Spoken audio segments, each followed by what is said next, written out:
Rose! E hoje vamos estudar mais uma das 10 classes de palavras que nós vamos estudando ultimamente. Hoje nós vamos ver o que é verbo, mas nós vamos fazer isso em 2 etapas, para não ficar muito cansativo, tá? O que é verbo? Verbo é aquela palavrinha que indica ou ação, ou estado, ou fenômeno da natureza. O que é verbo de ação?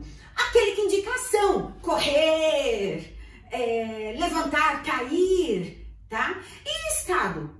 É quando mostra o estado em que a pessoa se encontra, por exemplo, Maria está sorridente. Então, está mostrando o estado em que ela se encontra. E fenômenos da natureza são os verbos que indicam fenômenos da natureza, como, por exemplo, chover, nevar, gear. Verbos regulares e irregulares. O que são? Regular é quando você pode conjugar o verbo em todos os tempos verbais que ele não altera o radical dele. O que é radical do verbo mesmo? É aquela partezinha que nos verbos radicais não se muda. Por exemplo, se eu falar para você o verbo falar, eu elimino o ar. O que restar é radical. Então, o verbo regular é quando esse radical, independente das conjugações que eu faça com o verbo, não se altera, tá? Agora, o verbo irregular tem uma alteração no radical ou na desinência que nós vamos ver a seguir. O que são tempos verbais? Passado, que é o pretérito, presente e futuro. Esses são os tempos verbais, só isso. Depois nós vamos entrar nos pormenores, mas por enquanto é só isso. E os modos verbais? É a maneira como nós falamos os verbos. Existe o indicativo, o subjuntivo e o imperativo. O indicativo é quando nós temos certeza do que estamos falando. Por exemplo, eu ganhei na loteria.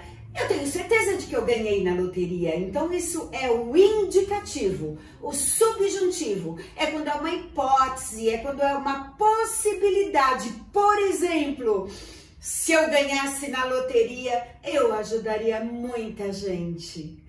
E o modo imperativo é quando você expressa um desejo, uma vontade, um comando, uma súplica. Então, quando você diz assim, por favor, ajude-me, é o modo imperativo. O que são conjugações verbais? Conjugações verbais são primeira, segunda e terceira. Quais verbos fazem parte da primeira conjugação?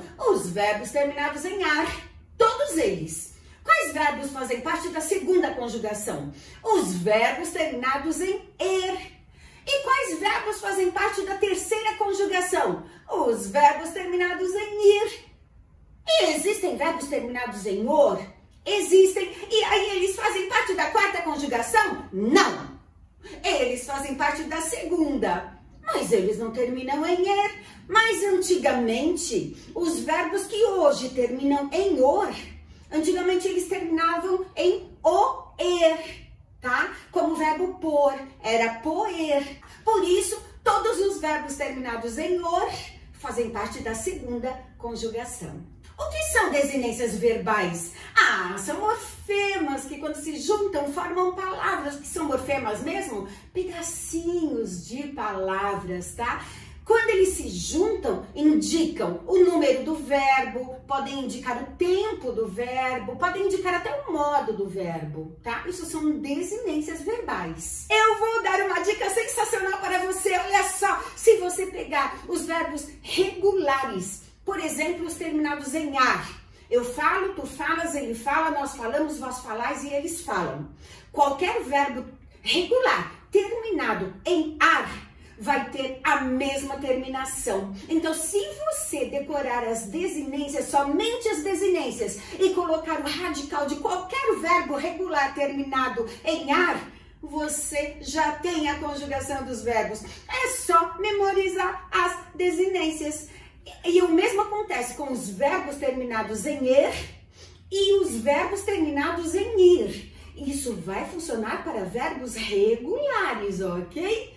E os verbos irregulares já é um pouco mais dificultoso porque eles são irregulares. Então vai de ler muito e vai de memorizar os mais fáceis para que você possa dar andamento na sua fala do dia a dia, tá? Fala comigo se você entendeu. Eu fico te aguardando com uma resposta, tá bom? Beijo, fica com Deus. Tchau.